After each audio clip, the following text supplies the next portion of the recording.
boy, I'm in a Zach and TJ sandwich. The brake heat, almost like you would a short track, and you know, my personal favorite way to get around here is lift and coast for quite a while, get the car pointed the direction you want to go, and then get back on the gas.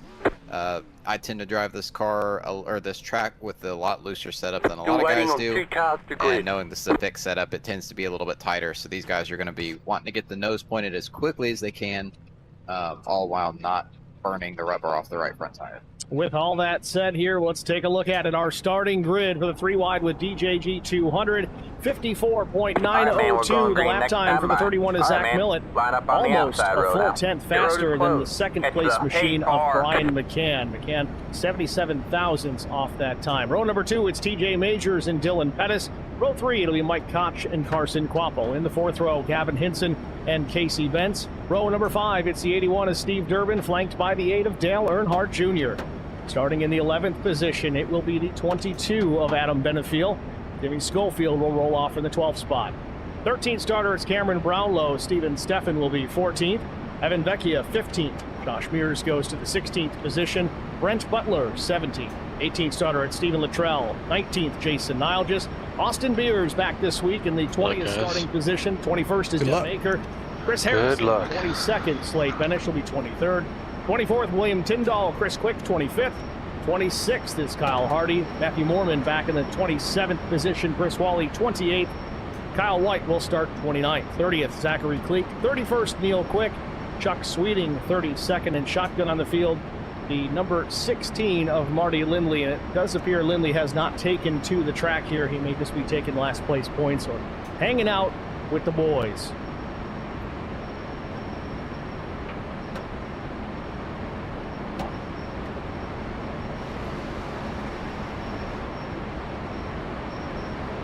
Get ready. You have a little stutter here. Oh, Steve's really stuttering. The pace car is in. Green, green, green. It's tied to the Discord. Whenever I try to stream to another user on Discord, anything higher than 480p, I start losing frames on the render side. Not so much the network side. Say hi. There's killed the quality for people can watch this one here tonight if we get set for the green flag. Say hi. I'll enjoy the race. Clear low, clear low. That way I'll enjoy it. Let TJ and Millett figure it out back there. TJ Majors here on this one. Green flag is your pick. I got to take the cheap pick. I'm going to go with Zach Millett. I think he's going to lock it up tonight. Here we go. Green flag in the air as they roll down this massive front stretch down into turn number 1. It's Millett and McCann.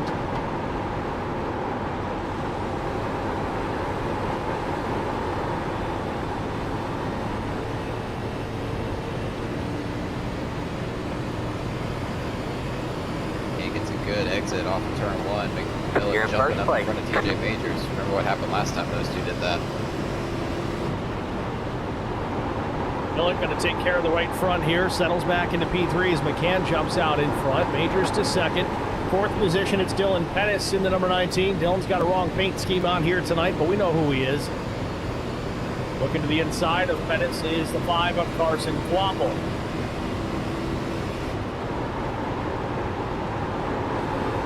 First lap in the books. Brian McCann leads lap 1.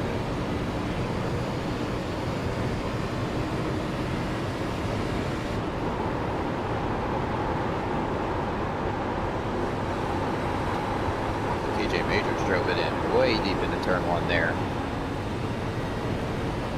I just have a feeling TJ's going to be fast here tonight. I don't know what it is about tracks that end up being somewhat close to somebody's hometown that's usually where they tend to be just that much faster. TJ's got pace just about everywhere we go anyway, but you add that into the mix, it can be a deadly combination. I tend to be pretty quick at Watkins Glen. Zach Millett, a New Yorker as well. He's lightning fast there as well, but TJ Majors out of Western New York, not too far of a drive from Pocono Raceway. Wouldn't call it a home track necessarily. And you can just kind of see Vincent driver. You can see TJ on that initial start drove right by Zach Millett like he wasn't even there. And Zach Millett's going to look to the inside now.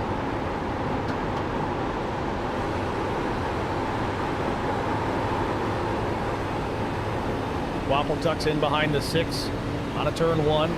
Millett unable to complete the pass. I think Millett just is here to see what's going to happen here now that everybody's out there in real competition, not just in practice form, as Kyle Hardy may have had a problem here on the speedway, and he has. He's already back into the pits. Something happening here to the 35 of Kyle Hardy early. I think Kyle White's in trouble as well. He's parked it in pit lane, so no caution for this incident. Let's try to get a look what just happened. They're doing turn 1 lower than I am. By himself. That picked me out a little bit. Hardware issue at home. Let's see what happened to Kyle White.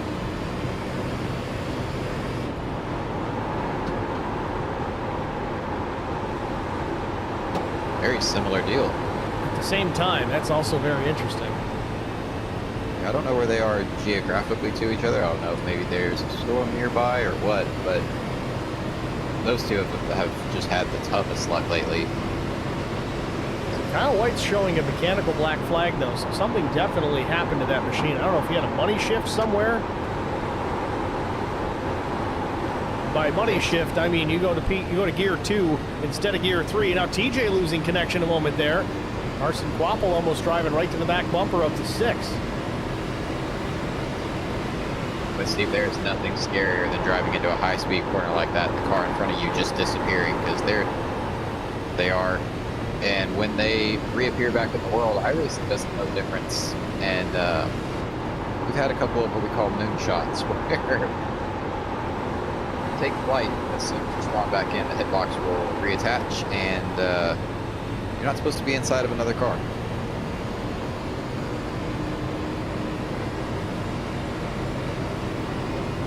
Working lap number 5 as Brian McCann continues to lead over TJ Majors, Carson Quapple.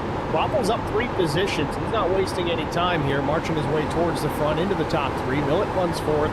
Dylan Pettis 5th. Further down the line, Gavin Hinson P6. Dale Jr. up to 7th. He's gained 3 positions. Adam Benefiel also forward 3 into the 8th spot. Mike Koch 9th. Steve Durbin runs 10th.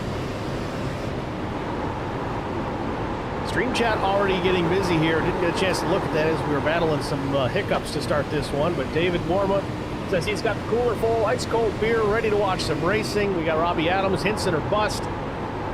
Robbie asking if he needs him to fill in. I may be slightly biased though. Tom Janikowski typically.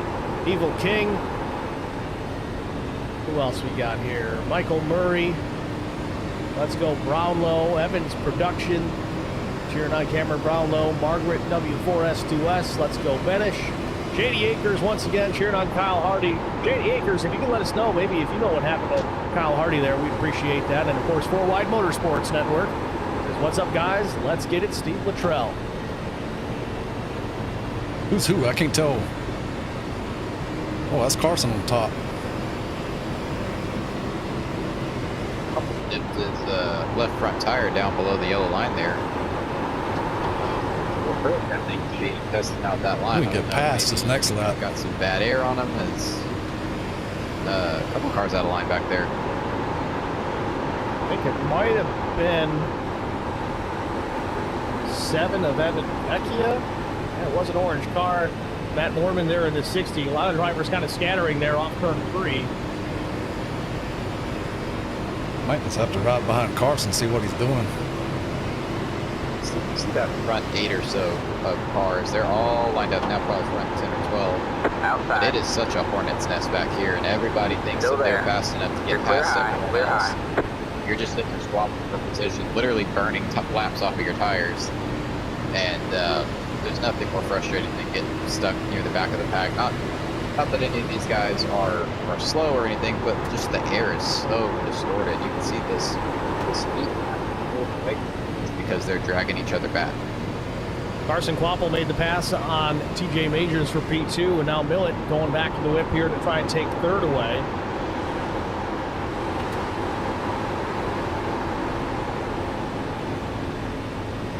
All right, man. Caution is out. Caution is out. Line up single file. Pit road is closed. It's the 8 car. Loose as fast as he dips the nose alongside the 31 of Millett.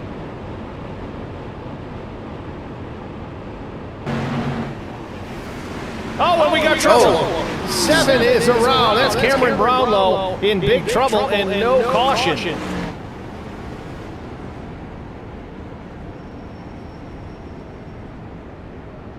Brownlow stationary here on the backstretch. He'll tow to pit lanes. Oh, now the caution comes out. It comes out very, very late. So at the time, McCann and Quapple 1 and 2.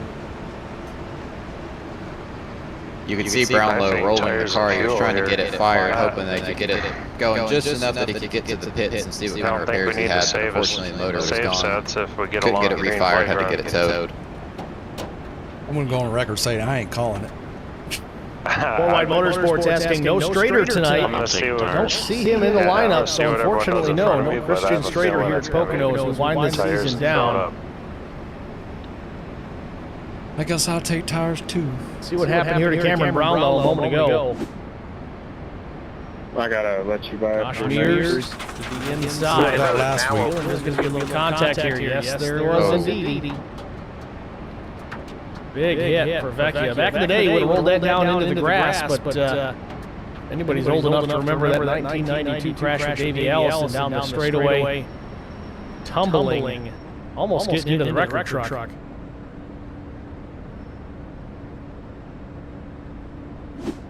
Yeah, that was unfortunately just a misjudgment from Josh Mears. He was trying to get back behind Brownlow there, and wasn't quite clear of him. He was trying to slot in so he didn't get freight trained on the outside. Yeah, just really unfortunate incident there. So 8 laps in here, Colt. I don't think anybody's going to hit pit lane, or will we see it? I think you're going to see fuel. These guys are going to try to loosen the car up. They stay out. First thing Quapple about did Jeff Napier there. If you know, you know, but he about barrel rolled the car off, getting off the pit road. Yeah, well, at least started the race. It's the 51 car. Fair point. Came out 8 with new tires. Majors pull a big fake here, and they stay out on the racetrack. I don't know if it was really a fake. Maybe it was a fake for them, but I think these guys were coming anyway. As you said, Colt, fuel only, I think, for everybody. So they're going to throw some tires on, though. Millet's going right sides at least. McCann's going to go forward. Yep. Yeah. So, still going to be a... So we'll see what the fall-off looks like. Bill Jr. come down and took tires, too. He's right behind me.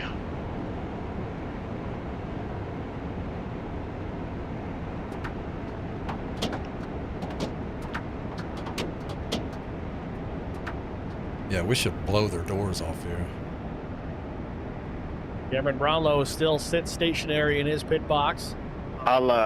I'll take that caution. I wasn't clear. If you want to 21 of me with one, Chris. Has some damage on his machine also. 3 sets is plenty enough for 70 laps anyway, so. Looks like the front end's kind of... If it goes along like I think it might, anywhere else. play in our hands. While we have an opportunity here, we'll take a look at the point standings coming into tonight as we get close to the end of the season here. Zach Millett with 2290 before the green flag. It's about 300 and I think 53 points. Math is not the greatest, but that's what we're going with over Garrett Johnston. Brian McCann third, then it's Chuck Sweeting and TJ Majors still in the top 5, even though he did miss last week's race. Nilgis, Hardy, Christian Strader, 8th. Is Garrett in here? A little bit here tonight, missing this race. Neil Quick, Gavin Hinson, the top 10. I don't see Garrett.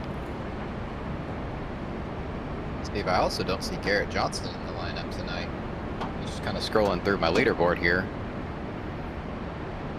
Hey there, so that's a tough break for the number 2 in the standings. So I think that's a lock for Zach Millett. Pull it back up here again. I don't think a lap car should be up here. McCann's back only 6 points off of Johnston, so McCann will likely jump up to P2 at the end of this race. If I remember, I think Johnston's in the middle of moving.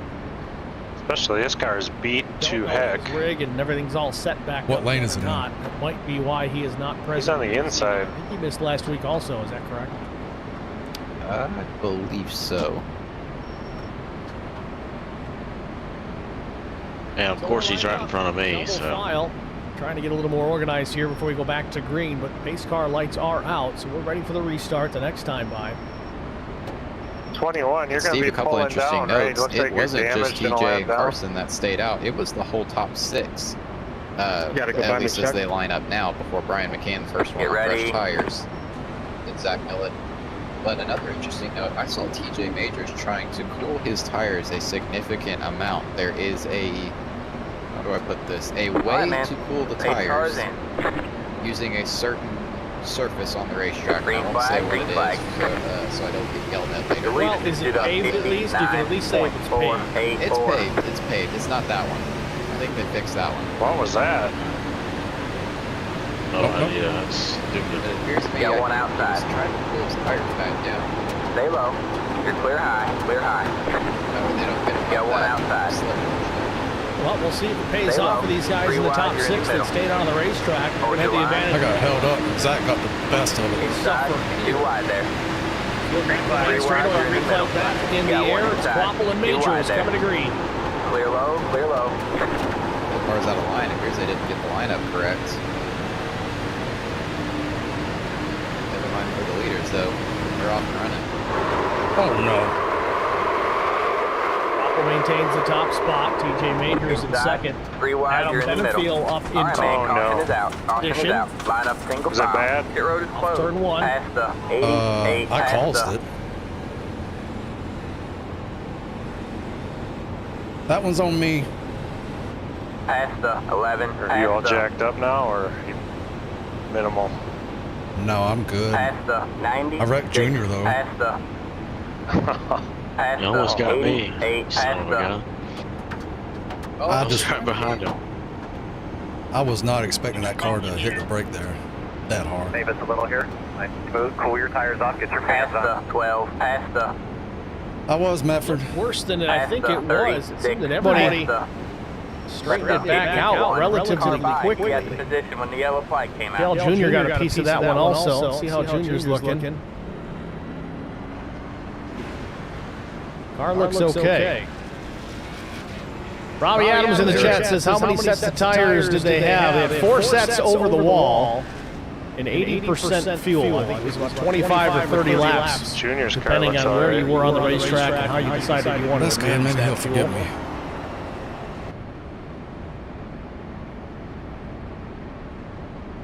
In cars that Rather Rick Jr. than have 3 Senior, though.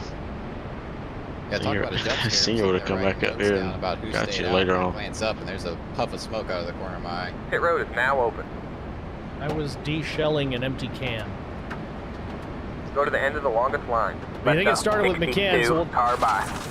second caution of the night, and I think he just runs into the back of the 17 here. At first glance, they don't have this in iRacing, but I would have thought someone lost a rear end and dumped fluid on the racetrack. Yeah, that was. Let the 21 Appears to be. car by. I hit the- hit him from behind. I hit the road is brake too closed. hard and self-spun. Of course, he made a little contact there, and he's got it hard in the brakes to try to avoid, and it just comes around on him. Junior's kind of in the same boat. I got so much rear brake in it. I would imagine Junior was sitting there saying a 6-letter phrase that whole corner. But yeah, I mean, I think McCann was trying to keep up with Millett being on the fresh tires. Evan Vecchia was obviously on the older tires, had to lift earlier, and McCann just misjudged it. When he hit him, he slammed on the brakes with wheel input into it, and it just turned him around. As well as when you hit another car like that, it just unloads the rear end and around it goes.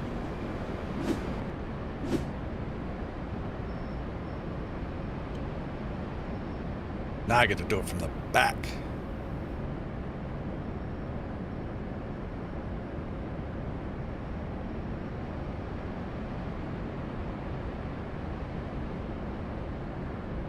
I think everybody got through that okay. Let the 62 I think it car was by. just He had the position when the yellow 17-3 flag and came there's- out. Tyndall got a big piece. And 71. It's Chris Harrison. None of them appeared to be overly hard hits.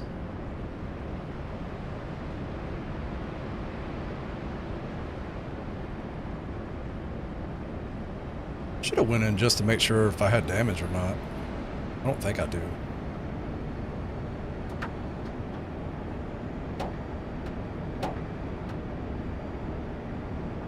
Well, caution number 2 on the speedway here at Pocono Raceway as we finish up lap 13. All right, man, we're going green next time by. All right, man, line up on the inside row. The drivers that opted to stay out on that first caution know that they've made their bed. They're going to continue to nap in that. Marinate in that strategy a little bit here. See how it pays off. It really didn't get an opportunity to see how effective it was going to be. But you see TJ there with the left sides in the press. 35 car.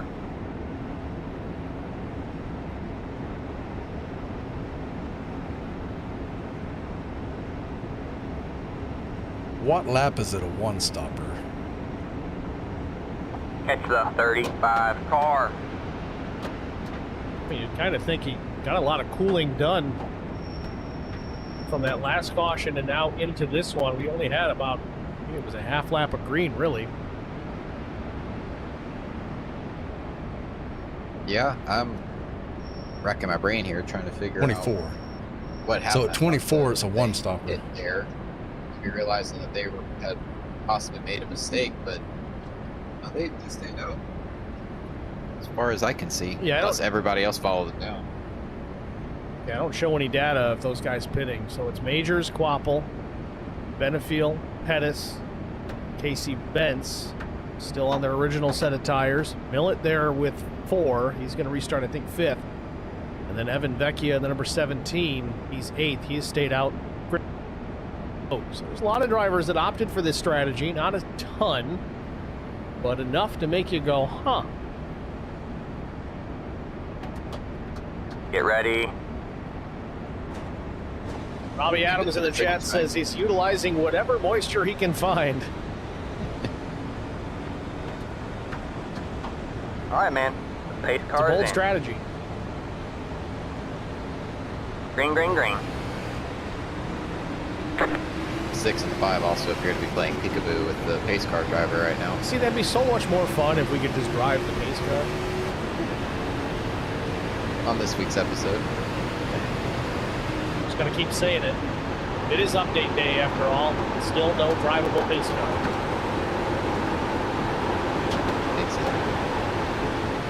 Field off at turn number 3. The pace car will make a drastic left turn down into pit road. Quapple and Majors on the front row for the restart. Here we go. Oh, Millett might have missed the shift for a second. That could have been bad. Stay high. Clear low, clear low. I don't know if he missed the shift or if he just didn't go. Didn't stack up the field too terribly as we stay green. Outside. It's like it's flat before his eyes. All clear, all clear. Majors to the inside of Quapple, trying to side draft just a bit here in the entry to the tunnel turn. Keeps it alongside. You don't see that very often. Guys running side by side through there, but they got it done, and he's still alongside. So he rolled down into turn 3. Heavy braking into this corner. You're clear high, clear high. DJ gets it just below the yellow line, just kisses the grass on corner exit. He's still there. 101 here to the start-finish line. Oh, and he clips Quapple.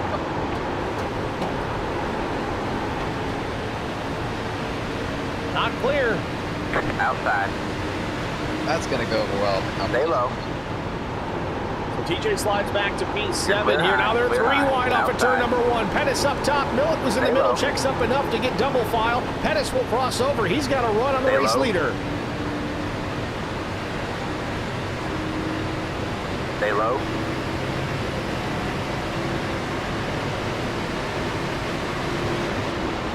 Stay low.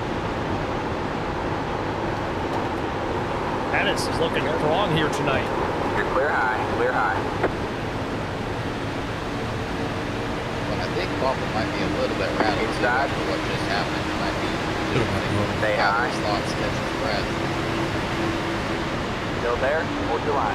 Or it could be the other way around. He's probably chuckling. Still there? Hold your line. Because through that exchange, he's still the race leader. Stay high. Down to second, takes care of Dylan Pettis. A big run for the 31 on corner exit. Right up against the wall goes Carson Quapple. Clear high. You're too wide there. Stay high. Clear low. There you can just see the 31's nose point down sooner. Oh, walking it through the tunnel. Car 31. Gavin Hinson making his way into the top 5 alongside Adam Benefiel. Top 5 all in frame for a moment. Now they're into turn number 3. Maybe some contact there with Millett and Quapple. Millett on the throttle off the exit of 3. He'll retake the top spot.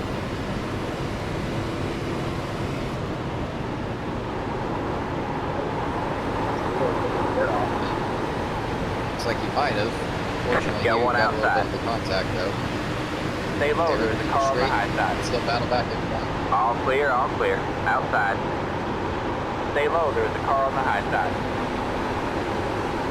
Still there, hold your line. You're clear high.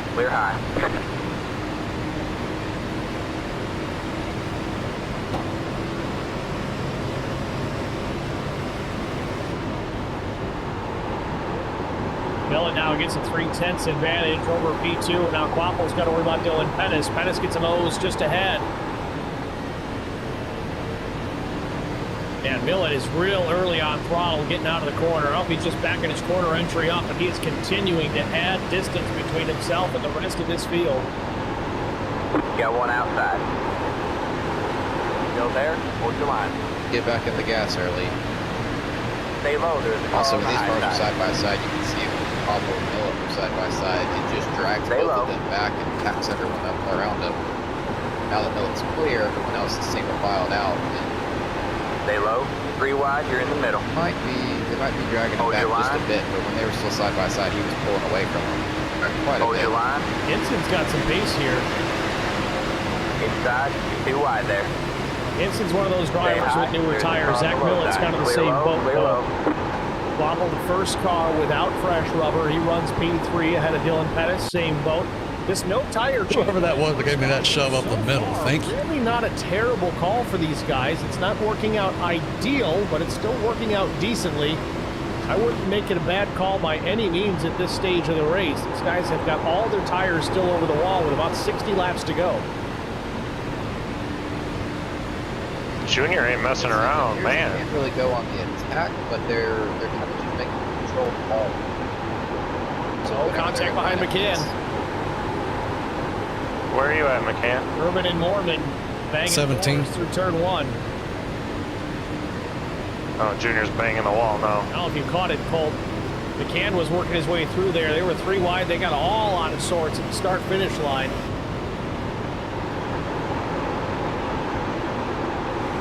I just saw cars scattered out the front stretch.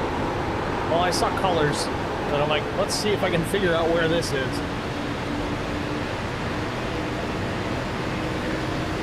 Mormon gets clear. Matt Mormon and Steve Jovan are not far behind. They look like fishing lures. Inside. Still there? Hold your 1 line. second, Tim. Well, you didn't ask me. All clear. Yeah, 1 second. Nice. Got one outside. Stay low. He well lost I just got to get the 15th spot. He got my attention because he blew my Still doors there. off. Flag. Stay low. Rare back at the top start across the gears. Should see him qualify at least in the top 10. Stay low. All Brian clear, all Kent clear. The lead is just shuffled up out of the way. 55.765 outside. Still there. Mormon and Durbin going back at it. Still there. Hold your line. These two have not left each other alone. Still there. Hold your line. Stay low. Oh, let Becky almost smack the wall. You're clear high. Clear We're high. going to see that right front tire start to give way. Guys are going to try to get back on the throttle when the nose isn't set, and it's not going to end well these times.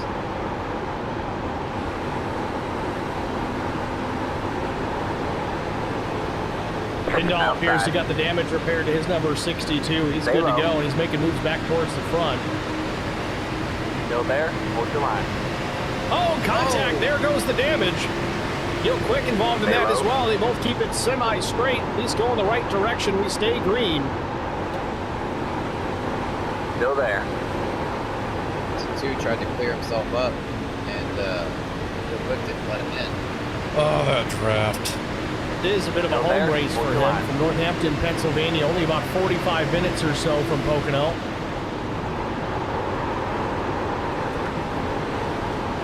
It was a time where the modifieds ran here at Pocono Raceway. Certainly not on the big track. There was a smaller track, part of the pit area. Clear high, outside. Stay low, there's a car on the high side. Stay low. I remember watching him. I remember watching him at the Glen a couple of years, and I think it was only like a 32-lap race, and I think they ran 27 of it on caution. Keep hitting your mark. I believe it. It was cool when they were at speed. Race on the big track of Pocono, those things, that would have to be a similar thing. That would be a death threat. Well, that, and they'd have to be restricted. I mean, they're fast enough in New Hampshire. It's only a 1-mile flat oval, but they run that place like the Cup cars run at Daytona. Drafting, just go to the race one time. If you get an opportunity to pop the scanner on and just listen to the spotters the whole race, talk to the drivers, it sounds like you're watching a restrictor plate race. That's how much draft comes into play in that race.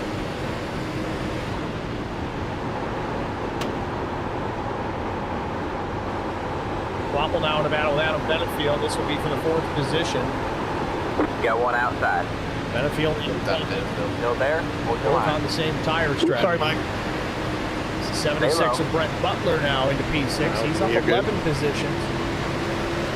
Same story for Josh Mears. He's running 5th up 11. Started 16th here this afternoon, taking full advantage of fresh rubber underneath, but really impressive here. Dylan Pettis, Carson Quapple, still running out there on the set of tires that started on here tonight. Maintaining top 5 running position. And Pettis has actually put some distance on Quapple.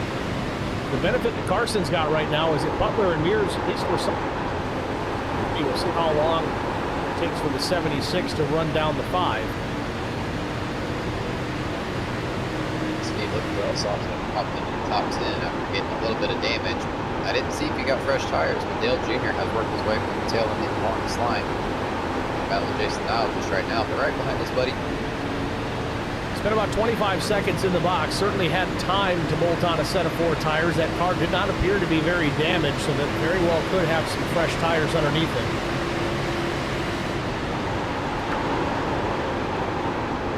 Junior Majors. Outside. Jason Niles all battling together here, 8th, 9th, and 10th. I feel like people are coming back to me suddenly. Really a While he was on old tires, though. So are the next 2 cars.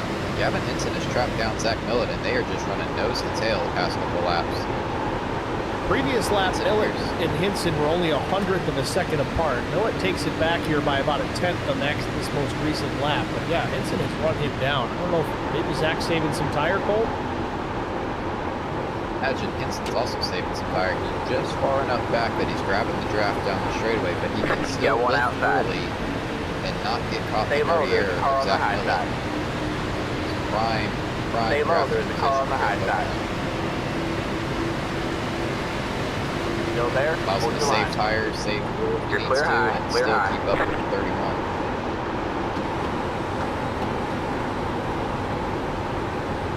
Butler has caught Dylan Pettis. Carson Quapple now in this mix. We're up 3 seconds on 3rd place. Forget caught. Butler clears. Move to 76 to P3. So new tires starting to show the benefit here later on in this run.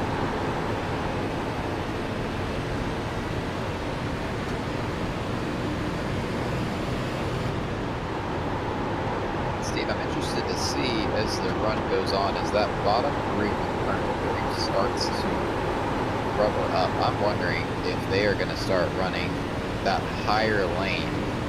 You almost kind of drive straight into the corner.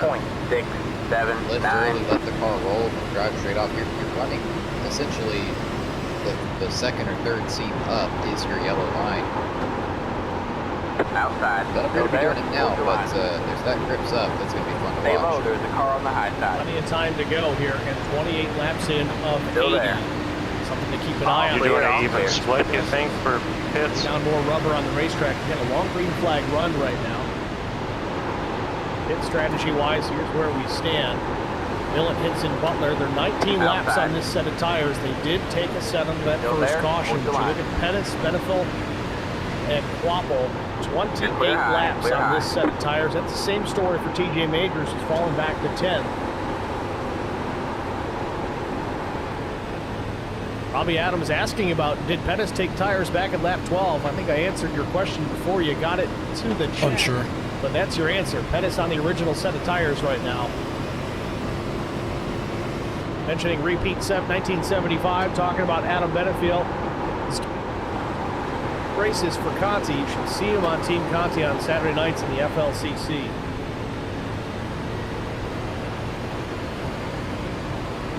Those other cars, they're going to need fuel soon.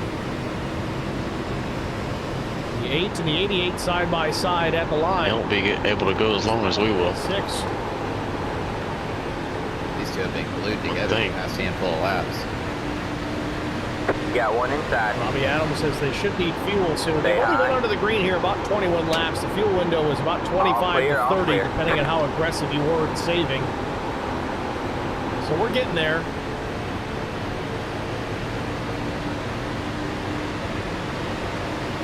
Speaking of those drivers that are on the original set of tires, he does make a good point.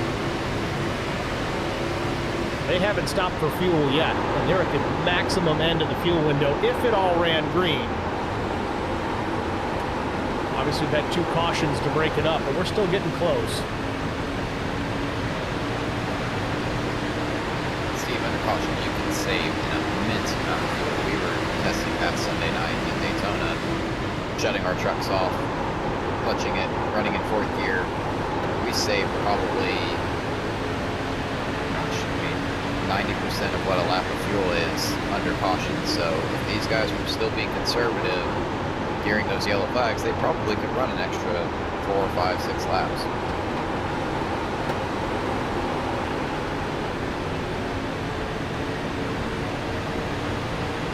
Wonder if TJ wanted to fit there. He's definitely using me up here. You're the top man. I think it's the other way around. Back there, Bob. Junior's checking out. He's ganging up on Carson Quapple now. Clear high, clear high.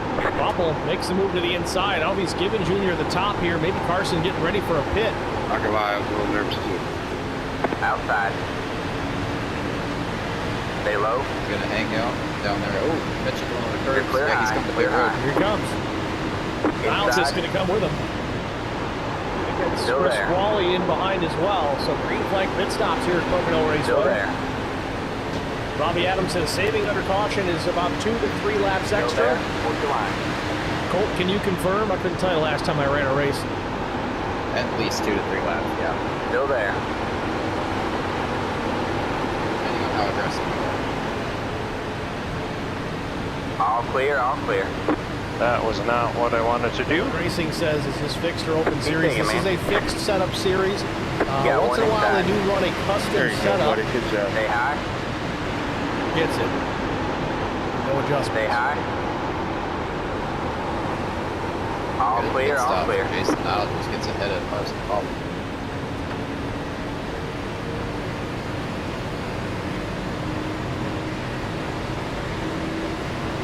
Pettis will pull off. Oh, locks up the rears a bit. Oh, big time speed. Austin Mears way too fast into pit lane.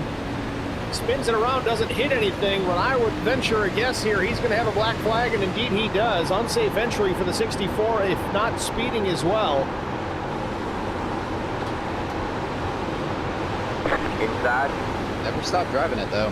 He did not call that out. No kidding. Obviously, those tires got real hot.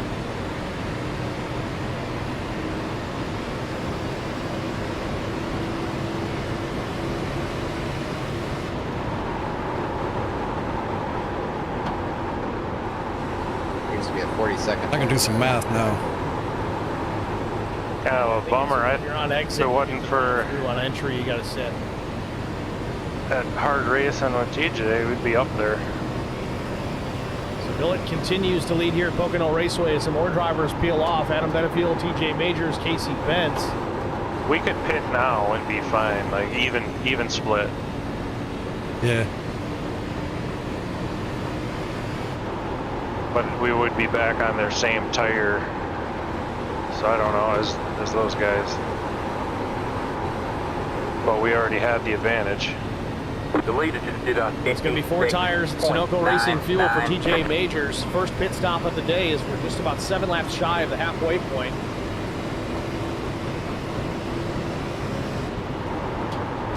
This could still work out for TJ and Carson Koppel and all the other guys that are just now bolting on their first set of tires. We either got to go now or hope for a caution. Later on in the race. I think we go. Race off a pit road between TJ You want to pit here? It shoots Adam. I think we should. All right. Adam maintains the lead position between these two on exit. Steve, Pocono has such a sketchy exit here on iRacing. Of course, I wouldn't want us to have to run all the way around the apron for turn 1, but it just funnels you out right into the racing line. If there's other cars coming, this is one of the few tracks where you want to prevent a Kevin LePage situation. Cornell and DeFries. I'm just going to stay safe and keep it on the bottom. Pit box in 10. Go around me. 5. 3. On the off chance he's watching. 2, Sometimes he... 1. Right here. All the damage is repairable. That is an inside joke. Slid It goes through. back probably 5 years now, Colt, isn't it? Something like that, yeah. Cannon Schofield in pit lane. That's it. Go.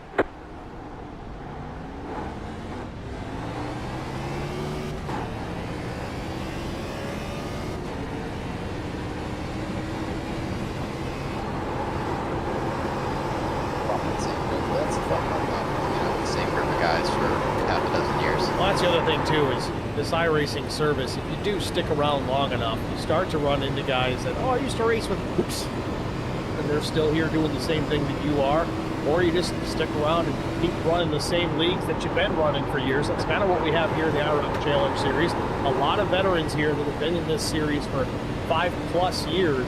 2020 was the established year for the IROC Series. We actually had a similar situation last season. We had old Ken Couch joined a recruitment race for the PSRA. We ran it. We're like, hey, we like this guy. Let's bring him in. Turns out he's part of the LSR crew. There you go. No idea.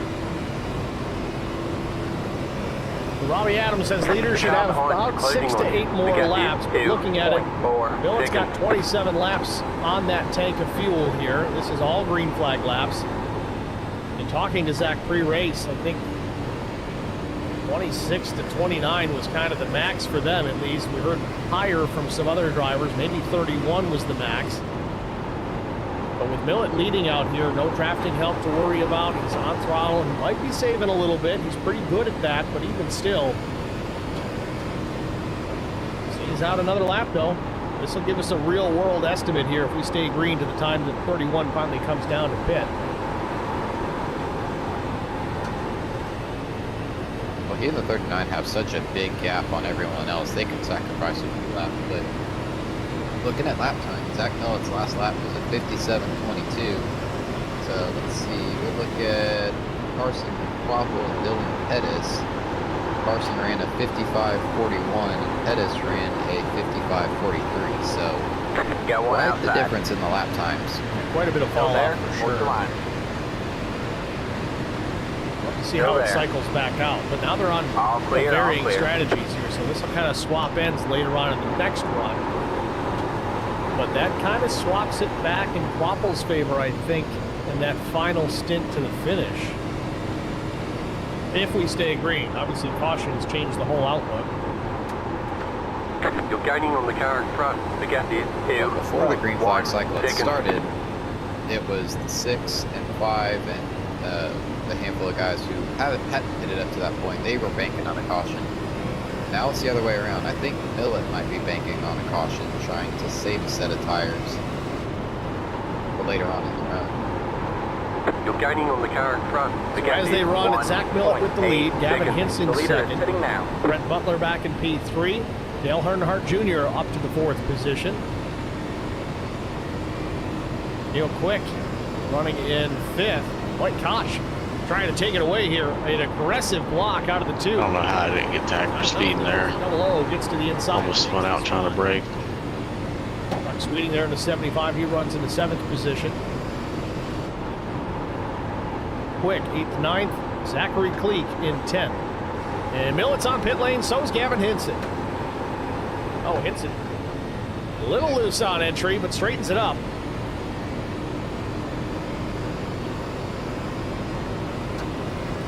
So Millett went 30 laps.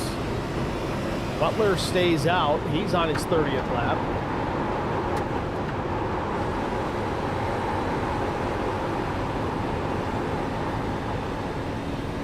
Hurt Gavin Hinson on exit just a little bit.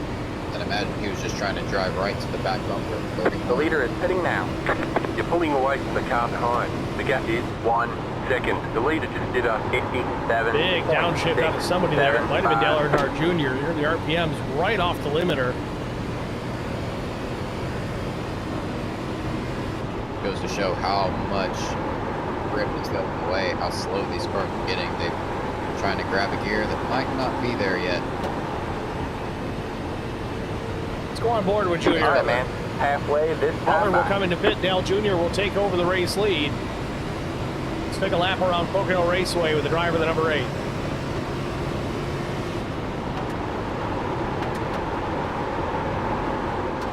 Junior's downshifted pretty hard, and he locks up the rears doing so. Yeah, he's the one spiking the RPMs. Outside. Still there? Hold the line. Get it through turn 1 there. Stay low. There's a car on the high side. You're clear high. Clear high. Redlined it at 9,100 RPM into the tunnel turn. Outside. Oh, he's struggling. Still there. Stay low. There's a car on the high side. All clear. All clear. Do you think he's got age pattern on his rig? Boy, let me tell you, as someone who uses an 8 pattern, that is not fun having to downshift and upshift in the middle of the shift. You're losing on the car in front. The gap is 1.4 seconds. It's got a couple more laps to go here before he can come down and pit. He may be waiting on a caution himself.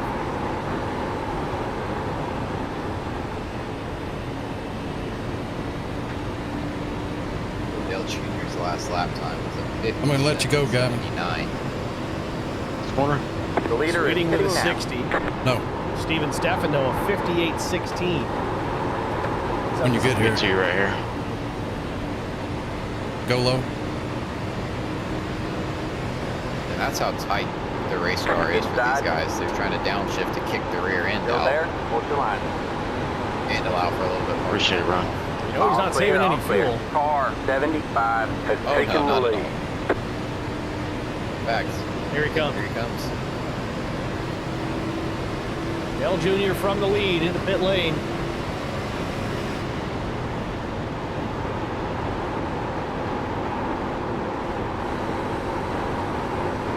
Good entry though. Did not.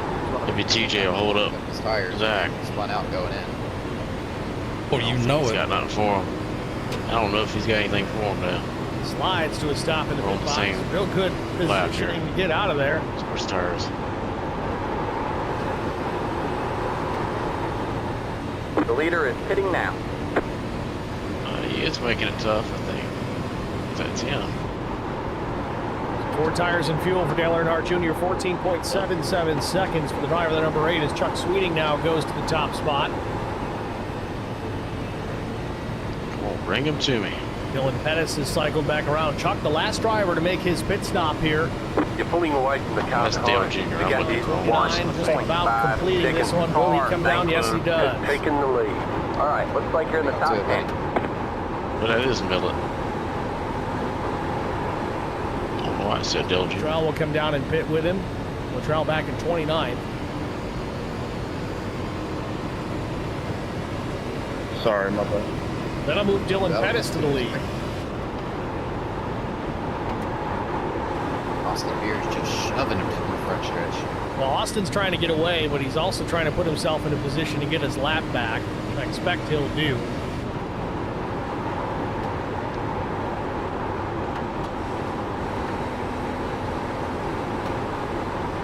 Beers is the first car 1 lap down, so he's in the lucky dog position.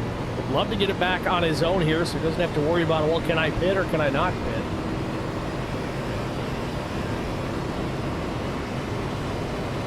For all this, Pettis will cycle to the lead. Granted, he's got about 10 laps. About 7 lap older tires than Carson Popple.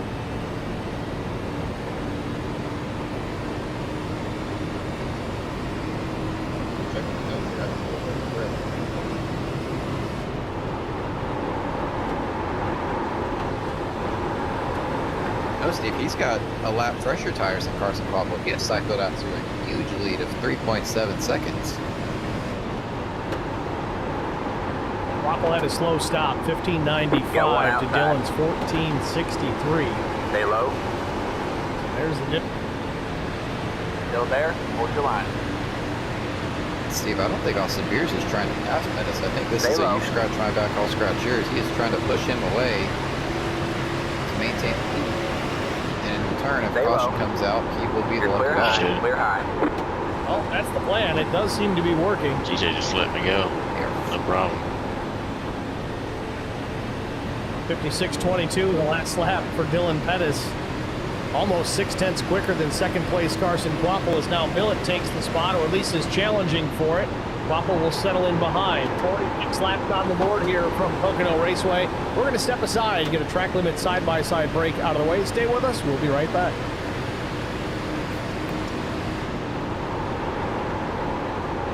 Outside. Stay low. Stay low. Are you downshifting at all, Brian? Nope. Stay low.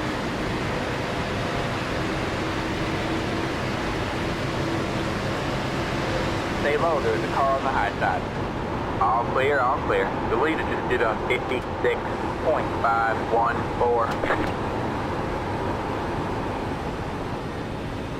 Who's out here leading the race? Spartan Transportation. Dylan Pettis. Management is your one source for all Pettis. I don't know. I don't know how you pronounce it.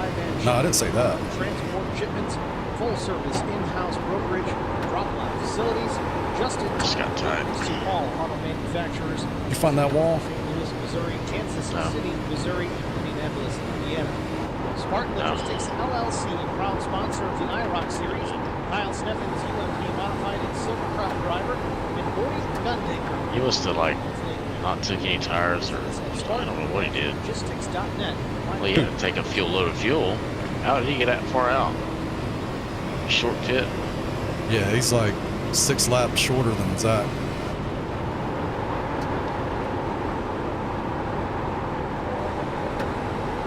I'm trying to figure out what I'm going to do for my last pit stop. What would be the race winning call? Because I got 21 laps. So I had to pit with 12 laps. I think you gotta go with tires, right? Go right sides.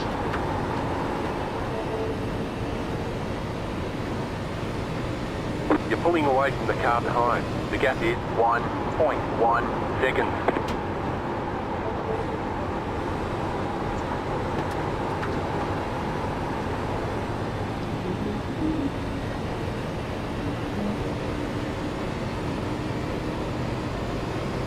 There you go, man. You're doing real good. Keep hitting your mark.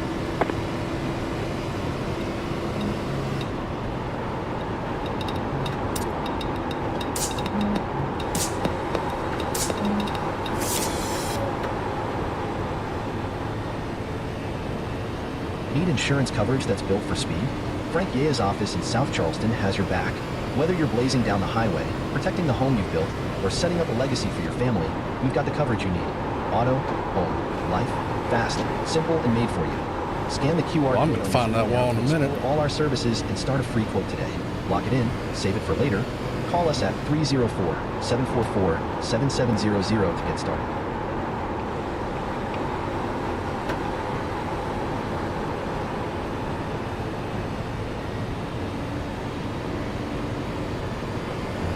Sorry, Neil.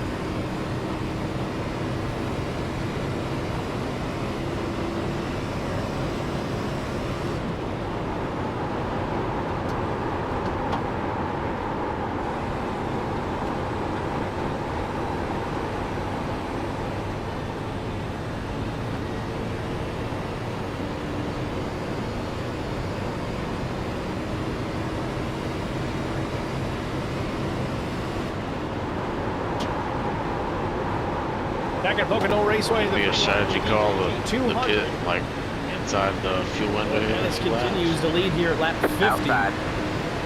If there's someone in front of you that's within striking distance, you could end up Top spot off at after the pit cycle being in front of them, but they're going to have fresher tires, so trying to push the 19. it's kind of a game on timing that correctly. Back out into the lead. They say if he runs 15 more laps, we'll say 12 more laps than I do. If you pit and he knows you pitted, it might speed up his decision. But you can always try it. He was trying his best to upset the rear end of the 31 car. Still there. Stay low, there's a car on the high side.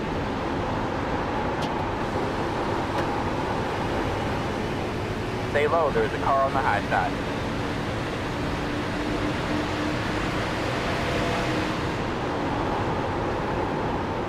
All clear, all clear. Austin Beers is in All right, man, the caution is out. Caution is out. Changes. There goes that. Second, Gavin Hicks. And we can't go the whole distance either. Field, TJ Majors, the top 5. Still interested to see how the strategies play out over the rest of the run. Colt, you got any guesses? It's a 6 car.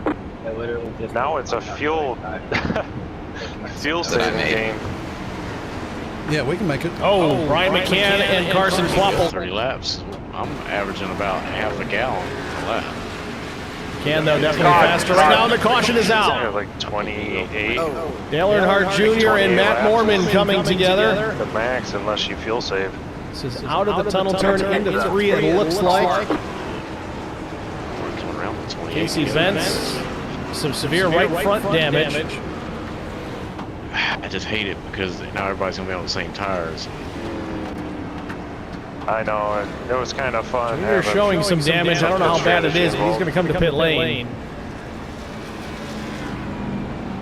Probably less than 30 seconds worth if I had to guess. I don't see anything too critical. Pit road is now open. I mean, I trust my own skills, but Hood missing. I mean, when you passed him, throw a blanket over the top 10, anything can happen. Like more cautions. More than happy. Yeah, I'd have been more than happy though. So this changes all of that strategy, Colt. Put your calculator back away. It looks like Junior's done. Oh, maybe just lost some connection. He's back in the car. That was just a connection issue, it looks like, for the 8. I didn't think the car looked that bad. I thought he was going to take a hike, but he stays with it. Right side is pretty well tore up here. Let's see if we can get a look what just happened here to put us under our 3rd caution of the night here about lap 51. 1. Right here. Dale Jr. All the must have been damage in is it. repairable. Real time.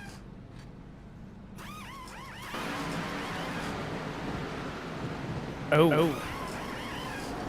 All right, that's it. Go. Here's Junior just kind of sailed it off into the corner, thinking Morgan was going to get him around, but luckily enough, Line up single Dale file. Jr. didn't really hit anything that hard. Morgan kind of protected him from the wall, And in 3rd, come out and he there. just barely glanced the inside wall. Well, pit lane open here.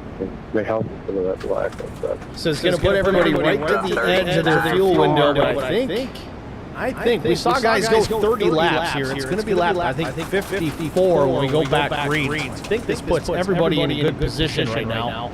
And I don't think anybody really has to save unless they're worried about a green. We're not hurting on tires because I'm sitting on set. Lane Pettis, Hinson, 2nd, 3rd. Majors and McCann appear to come out 4th and 5th. If my calculations are correct, which they're usually not,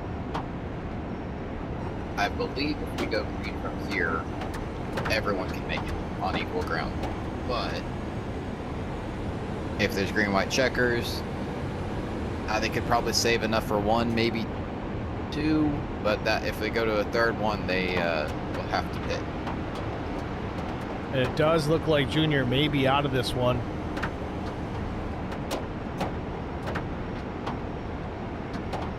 Yeah, I can't pull him up. Dale Jr. retiring after this caution involving Matt Mormon. Go back and look at it again. All right, man, we're going green next time by. All right, man, line up on the inside row. Let the 39 car by. Let the 39 car by. He had the position when the yellow flag came out. Suspension destroyed on it. I didn't realize Casey got involved in that. Let's back this up. Oh, he did catch a piece of that.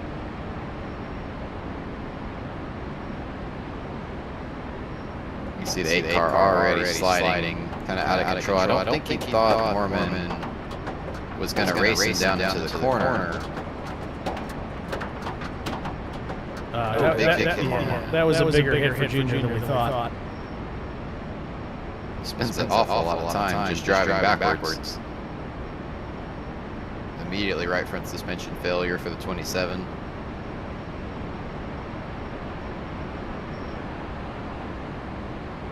Doing 28.6. Oh yeah, you can see on the 8 car a significant couple laps. Higher number of camber on there. Austin Beer is free pass, I believe so. He was in position. Beer is listed as a lead lap car here, so we're set to come back to green, though he is back. He's on his way. Where's he at? I lost him. Should poke out of the corner right about now. There he is. Found him. Gonna have time to get caught up to the pack here as they're in turn 3. Get ready. Hope I can get a good start here with Zach. Maybe clear to 19. Nope. Equal footing for everyone. All right, man. So if we run green to the end, it's just going to be a shootout. Everybody, green, you're 4. As Colt said, kind of a reset. Fresh tires, fuel, we're good to go. And there's still sets of tires over the wall for, I think, at least everybody in the top 12. Chuck Sweeney's made 5 stops here tonight, so I'm not sure about his situation, but just looking at the number of stops and the number of tires available, everybody's got at least one set. Ironically, though, Dylan Pettis has 2, and so does Carson Crawford. Glad he got tired or whatever. Stay low. If I'm Pettis, if I'm Hinson, Major, I am going like crazy trying to get past Millet before he can get away.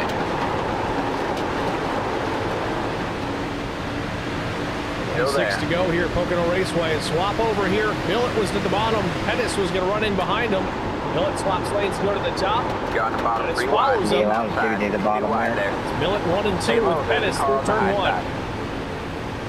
Oh no, I'm in a losing lane. There for a second. Gavin Hinson goes to third. Still there.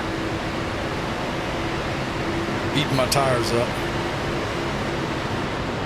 Still there. Hold the line. Through the tunnel turn, Millet leads Pettis and Hinson.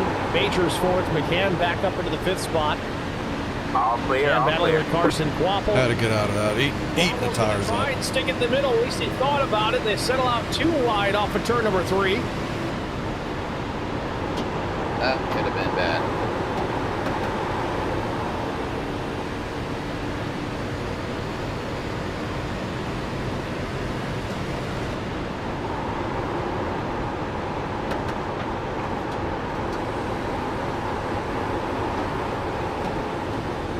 Terrible turn. Holy cow.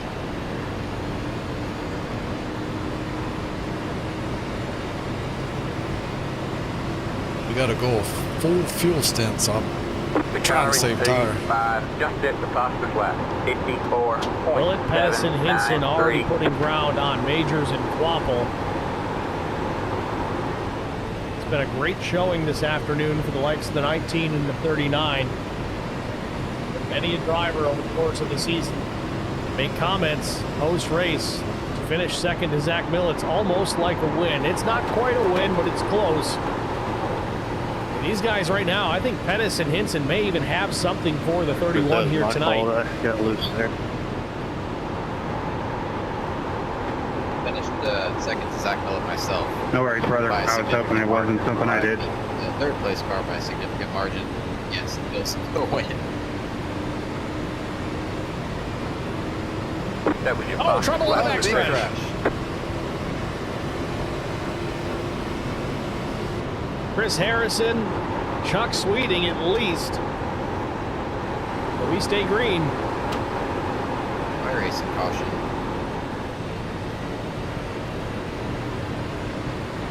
A good wreck. Oh, It's no wonder they didn't throw a yellow. Doesn't look bad from here, but it's not tracking right. Chuck Sweeting had such a good run last week. Good points night. Was pretty confident coming into Pocono, ready for to gain some more ground in the point standings, and tore up.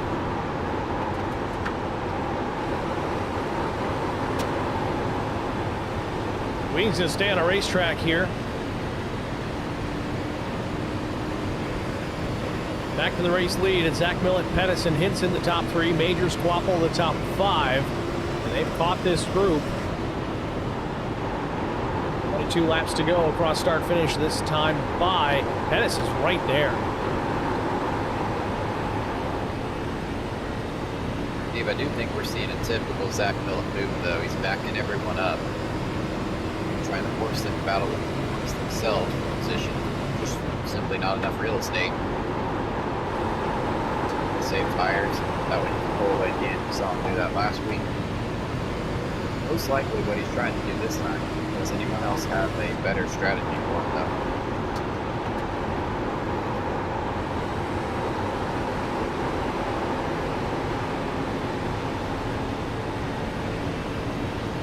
That's the problem here, Zach, though. Strategy-wise, there's not much you're going to be able to do. Like you said, everybody's kind of on equal footing now. The leader just did 22 laps to go. Everybody's got the same tires. Everybody's got the same fuel.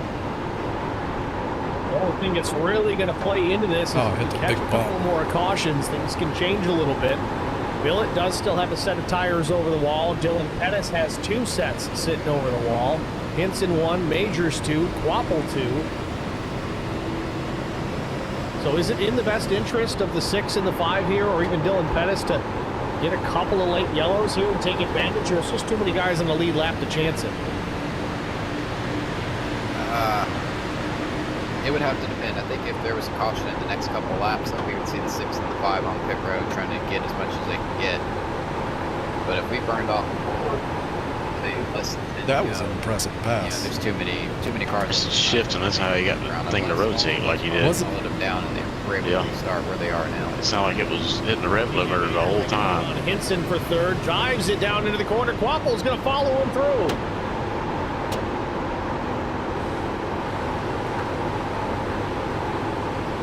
Steve, you got to turn by my time. So well, you see how much of a gap the 6 and Maybe they'll get up there and fight and all wreck.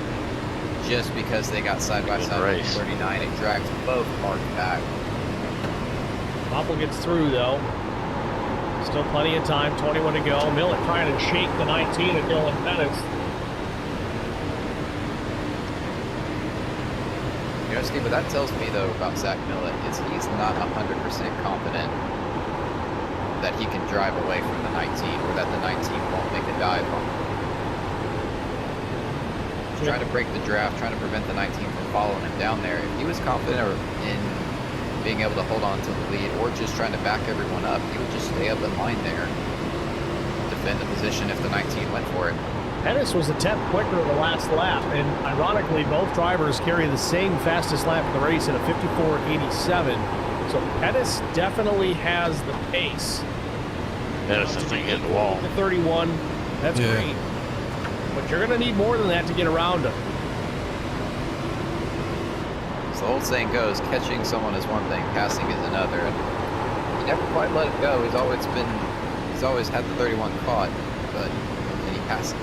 Cole, they were almost identical that last lap. A 55.84 for Zach and an 85 for Pettis. Quapple, though, closing the ground. Oh, he's in a wall. Oh. Cole, how hard of a hit was that? Did he break anything on that number 19? It's a pretty significant hit. We're about to find out. That's left in the wall. I think he's all right. It looks straight. He didn't lose a ton of momentum. Could have just been a flat tank slap. Might be good to go, but boy, he lost precious ground if they're running as close to the lap time as we're seeing.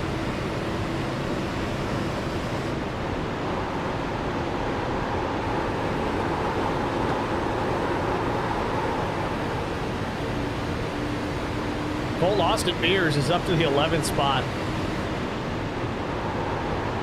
Talk about a roller coaster night for him. No, he didn't have a great qualifying effort. Put it on 20th to start tonight's race. Had a big mistake entering pit lane, spun the car around, did a great job driving it out. He lost ground, had to serve a penalty as a result. Went a lap down, started back in the 8 of a caution, and now he's knifing his way back through. If we catch another caution, that 64 is going to be right there in contention. If you want to see someone who might be willing to try 2 tires or staying out. Is TJ blinking on your screen too? Somebody is. Yeah, I just saw it. Battle for second. Breaking my draft. Time. A little bit of contact between Quapple and Pettis off turn number 3. Man. Got one inside. I got tight. I don't know if that's so much a battle. I think Carson knows that Pettis is really fast and he's trying to push it. It seems like everyone is ganging up on the 31 car tonight. Stay high. There's the car on the low side.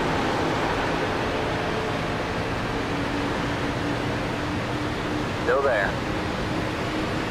Miller working the snake method down the straightaway here at Pocono. It's funny, you don't see that a whole lot in the early stages of this race. But as we get down to less than 20 to go, we're seeing it quite a bit.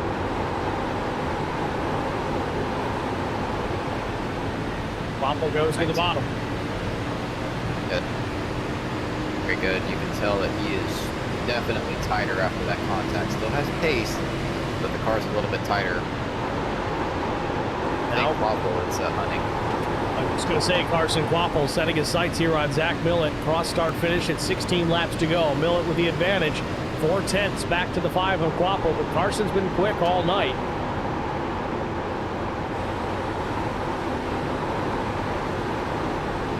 Make the move.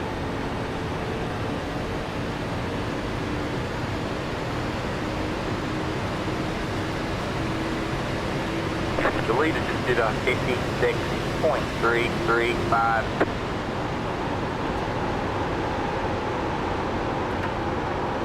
Oh, Quapple kisses the wall ever so slightly. He is driving it for everything it's worth. Just pulled a little bit of the wrap off, that's all. Lightening the car up.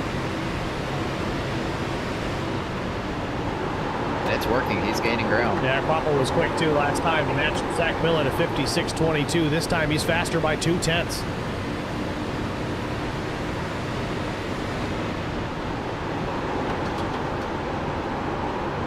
You see how much deeper into the corner Carson Quapple is driving it. Zach Millett. Well, I gotta wonder here, all this left and right that Millett's doing here, trying to break the draft on the straightaways. He put too much heat into those tires just in that alone? That can't put into it more so the left side to the right, because you're having to pull the car against its own weight to get back up into the racing line. It'll add a little bit. It's not going to be a significant amount, but towards the end of the run.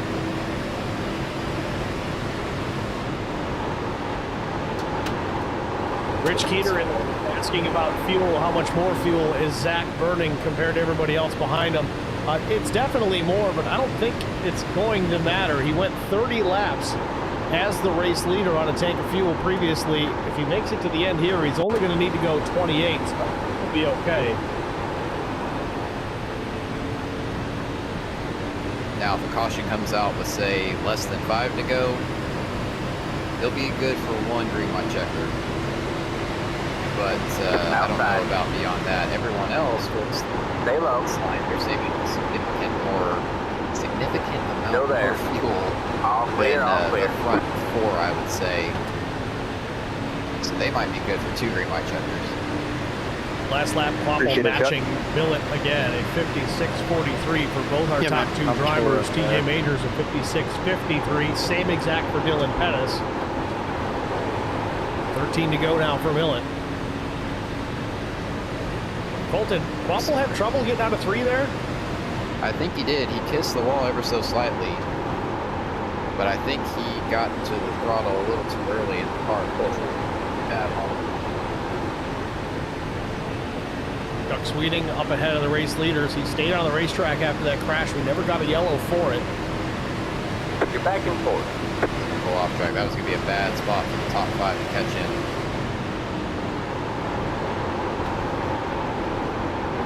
Rich Keeter says it's Pocono. Fuel mileage always matters. Yeah, I think Millet's okay, though. At least in that department. Quapple can cool his stuff down. He might be able to make another run at him here. There's plenty of time to do it. Still there. There'll be 12 laps to go for Zach Millet across the stripe. Still there. Hold the line. All clear, all clear. Have more connection issues. And look who is back in the top 5, Brian McCann. And honestly, Cole, if we catch a caution, keep your eye on that 3 car, and honestly, keep an eye on him now anyway, because he seemed lights out fast at the drop of the green flag. If it weren't for the incident with him and Dale Jr., and I think it was the 17 if memory serves, things could be very different for the 3 right now. Oh yeah. Oh, Pettis nearly got him though. Oh, Anna Benefield out of shape in front of Hinson. Straightens it up. Dylan Pettis. Quapple now swapping positions. Damn, I lost a lot of positions. He says, all right, TJ. Lost a lot of time off that. But Quapple might have realized he burned up his stuff trying to run down Zach Millet. He got there and was matching pace. Stay high. There's a car on the low side. Stay high. There's a car on the low side. Make up all clear, all clear. Here we go. I wonder if Quapple's going to be pushing the 6 like we saw Austin Beers pushing Dylan Pettis. Now, though, and TJ losing connection again. Jason Algis is up. Sorry about that there, Brent. I didn't expect you to break there. My bad. Ricky Fast in the chat says, yeah, go number 3. You're good, man. Dylan Pettis coming back at Brian McCann, though. Yeah, what a run for Pettis here tonight. They're shifting. They're blinking 6 car. Meanwhile, Zach Millet stretching things out. 1.6 seconds. Almost did it again. 31 here with 10 laps to go. 10th of a second. Faster the last time by than TJ Major.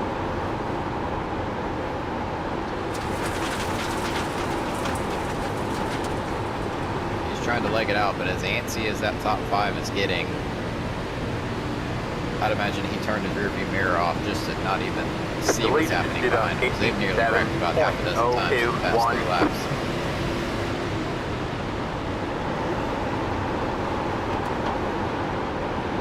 I think Majors is just enough faster than Quapple right now that Quapple can't really help him like we saw Majors, we saw Beers pushing Dylan Pettis earlier on in the race. He's going to have to try and run Zach down all by himself. Stay high. Stay high.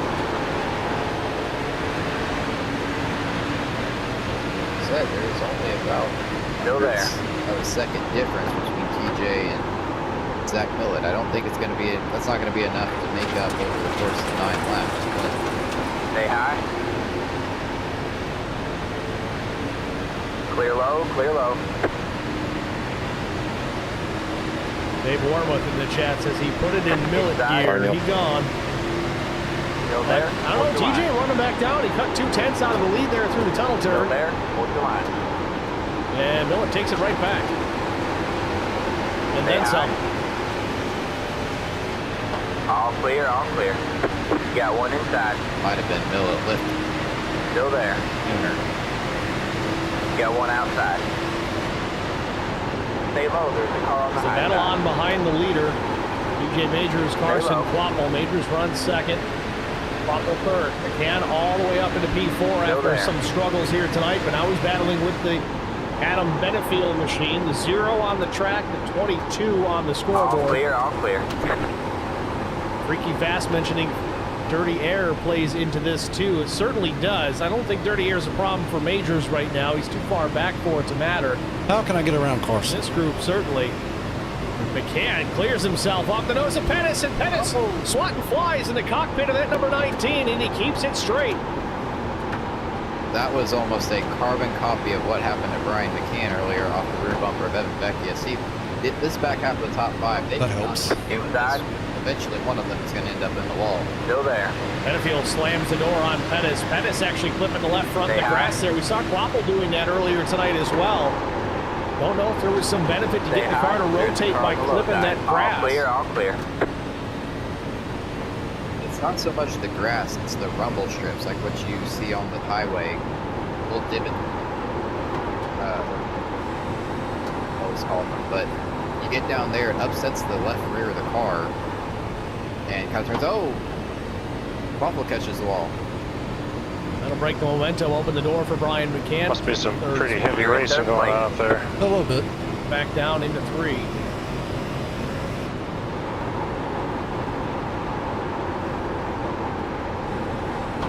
you get an award for being able to drive it, whoever drives it deepest into the corner, it would be the 5 car tonight.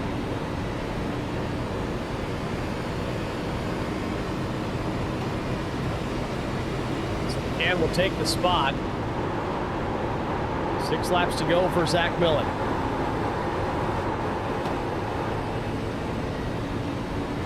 Here to this freak base of Nile just in the 88.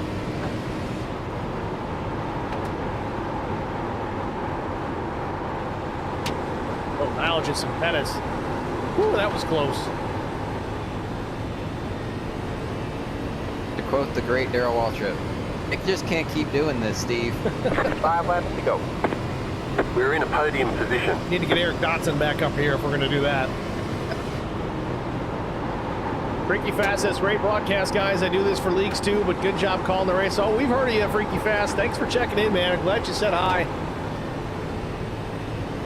We've checked out your stuff too. Don't you worry.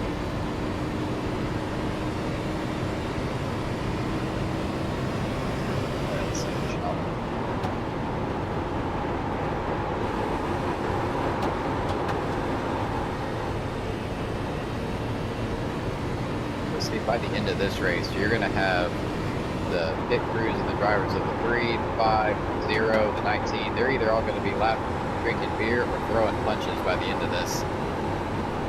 I just love that story talking about, I think it was Chocolate Myers talking about his dad back in the day. He's running back to get angry at somebody. He had a 2x4 in his hand. He walked up to somebody, he pulled a 38 pistol out and said, where are you going with that? Chocolate's dad says, I was just looking for a place to put it down.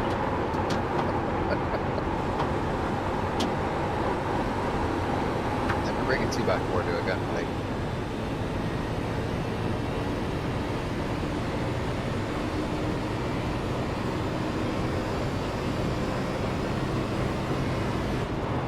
Millen across the stripe here, 4 laps remaining for what we believe is the new IROC champion, season 11. The math kind of calculated out. We thought all he had to do was take the green flag here tonight. He's led laps. He's led, I believe, the most laps. In fact, we'll take a look at it here. Zach Millen, 48 of 80 laps scheduled. So yes, the most laps led for Zach Millen here this evening. It should indeed lock him up with the title this evening. And he's trying to finish it off with a checkered flag yet again here tonight.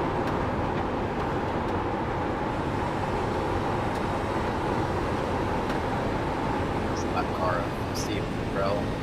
Trell's going to give him plenty of room. Just pulled me to you there.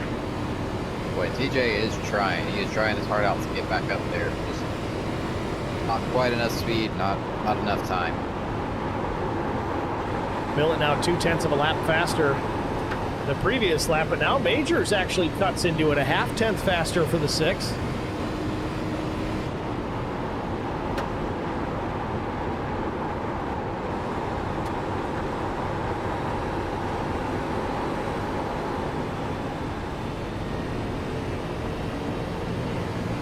Benefield a little straight with a wall on the exit of turn number 1. Dylan Pettis has fallen back to 6th.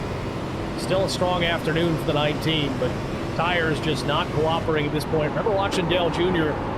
earlier on in the race, late in the run, downshifting 9,100 RPM on corner entry, just trying to get that race car to rotate.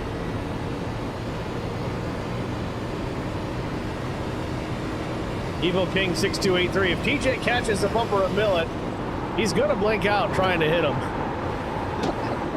That would be me.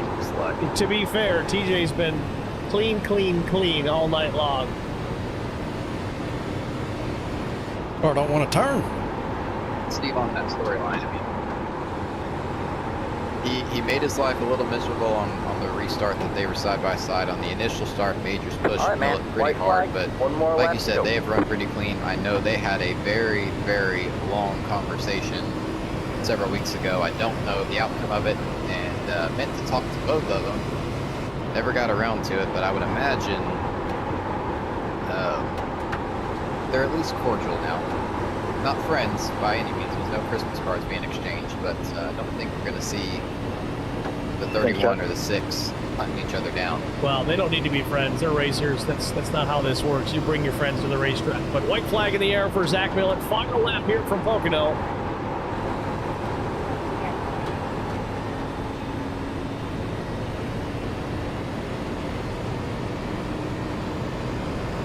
Millet down into turn 1. Steve Luttrell just kind of hanging with him here. So I'm going to watch what this guy's doing.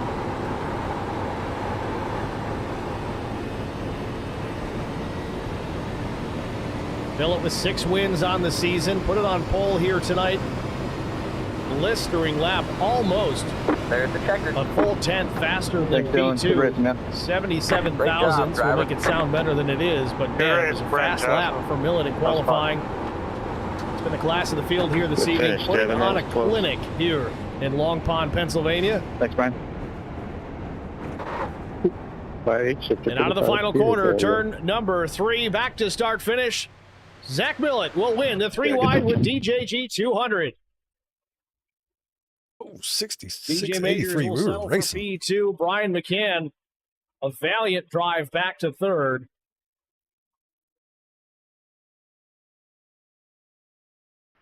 I got a 25-second hold there because I didn't let Casey back on into the pits because he couldn't turn.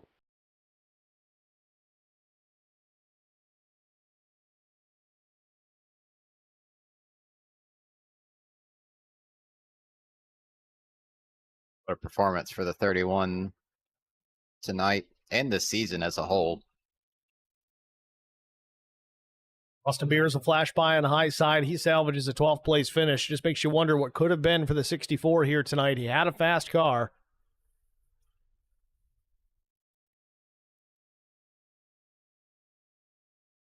Thank you, BGR. Evan Henson as well, really fast tonight. Unfortunately, that last set of tires just didn't seem to sit well with him. Robbie Adams asks, does Millet give lessons other than the clinic he just put on? I don't know if he does it officially, but he's been known to help guys out. So if you're interested, find him on Discord somewhere, even on Facebook. That S4 guy on Twitch, you can find him there as well.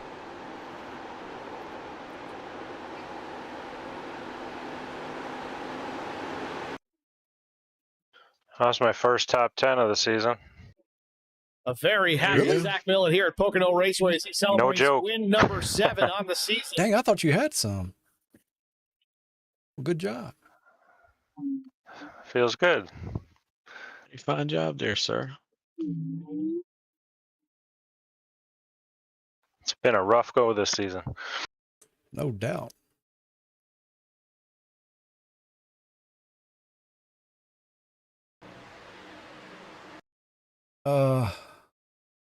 Lap was it? I think I just burnt my tires up a little too much, and I made some poor decisions trying to get around the 19.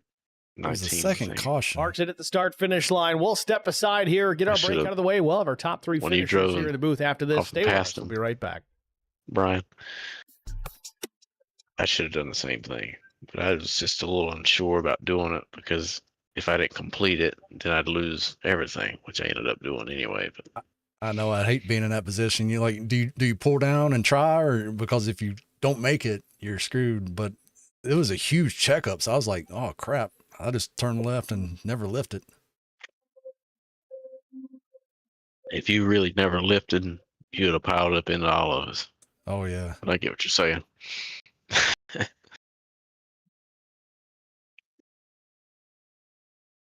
Spartan Transportation and Spartan Logistic Management is your one source for all your shipping needs. 53-foot drive. It was the second wreck. Auto transport shipments, full service in-house brokerage, Must have been drop here. lot Yeah. facilities, just-in-time deliveries to all auto manufacturers, facilities in St. Louis, Missouri, Kansas City, Missouri, and Indianapolis, Indiana. Spartan Logistics LLC, proud sponsor of the IROC series. Kyle Steffens, I probably went full brake. Driver, Let's see what I did.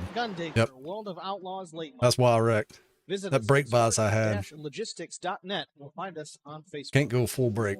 I was really worried about this race. This is a race I usually probably wouldn't have a good go at it. I'll take 8th. So I started to Should have been spin better than before that, I even hit them. I'll take it.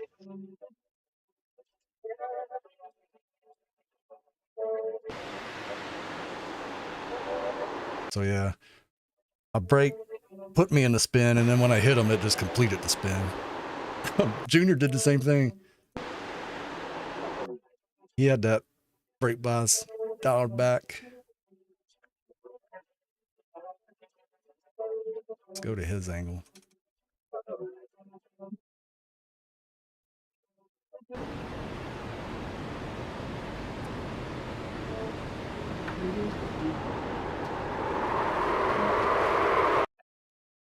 Yeah, you just can't hit the brake with that bias. But I turned up, and then I had the idea of cutting low and following Millet and maybe getting the run out of the turn. But that car on old tires. Need insurance coverage that's built for speed? Evan. Frank Yea's office in South Charleston has your back.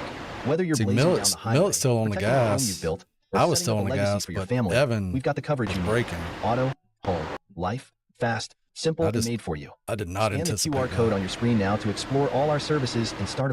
I should have stayed more behind. Save it for later. Millet. Or call us at 304 knowing that car was on old 7700 to get started. All right, y'all have a good one. See you next week. We'll see you. It is next week, yeah.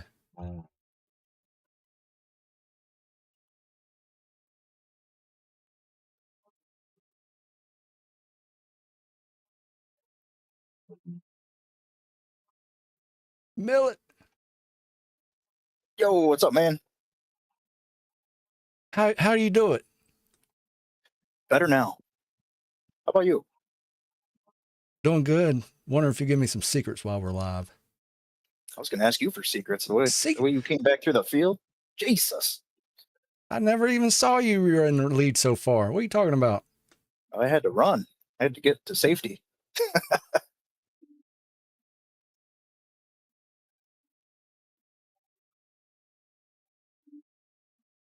That was a hell of a finish by you, though, with that EOL there.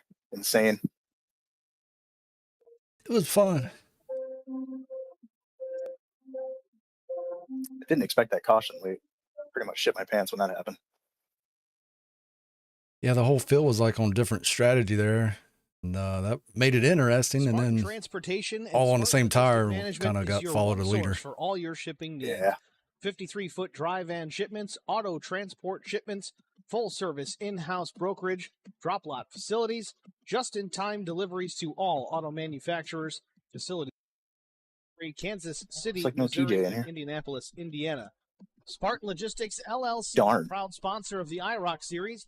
Kyle Steffens, UMP modified in Silver Crown driver, and Gordy Gundaker, World of Outlaws late model. Visit us at spartan-logistics.net. We'll find us on Facebook.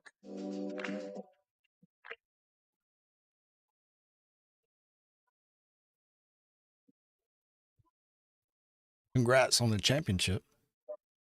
Thanks, man. I wish I could say I could run the next season, but It was hard enough to get the nights off for this one, man. Well, darn, I hate to miss you on the next one. I know, it was fun. I really enjoyed the season.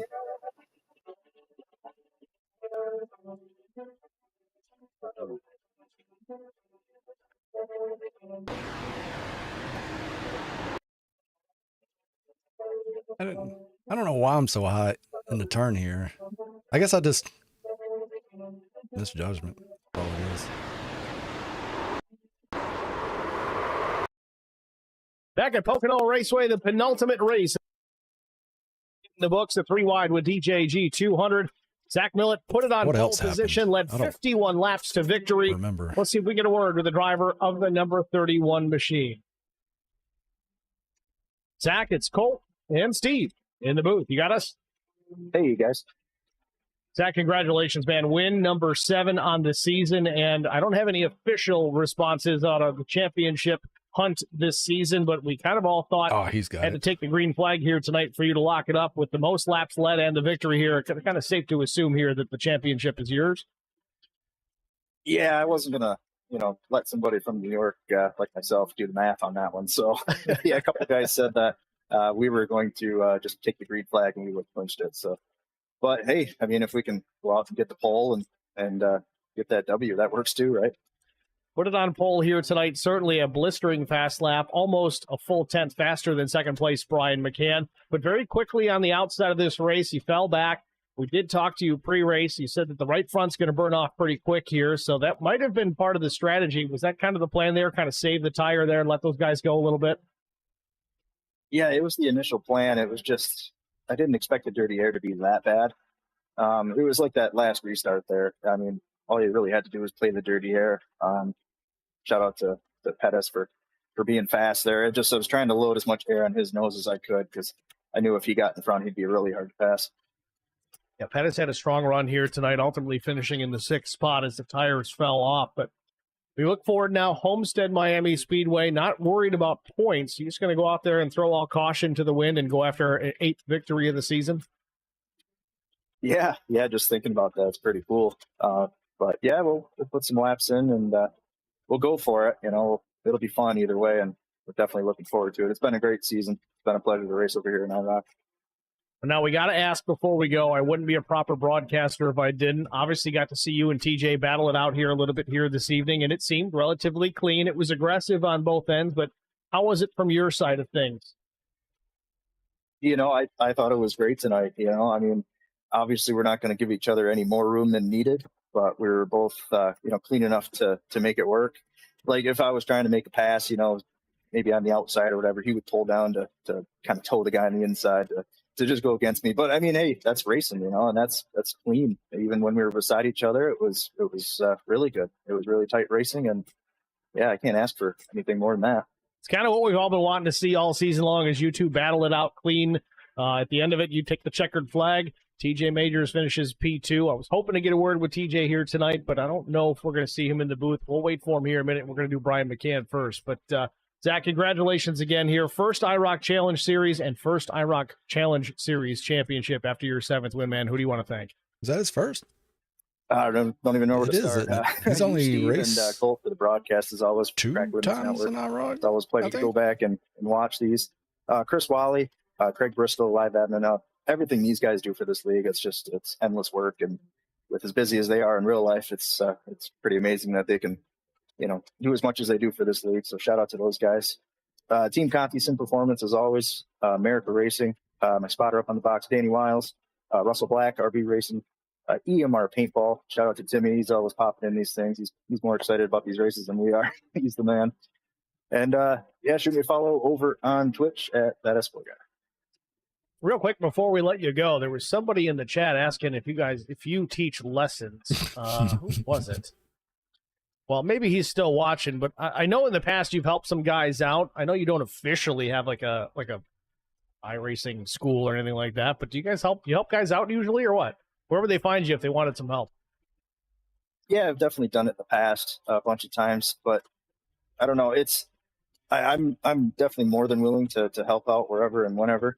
But to look at it this way, like when I jumped into the Conti side of things, I get my butt kicked over there. I mean, guys like Adam Benefiel and I mean, all the ambassadors and those guys are insane. They make me look shit. Like you're next. Don't say dick. Day. So, my advice is to jump over onto the Team Conti Discord channel, and you can sign up for lessons, and it'll be lessons from the absolute best on the sim service. So that would definitely be what. Brian McCann, it's Colton Steve up in the broadcast booth. You got a copy? Hey.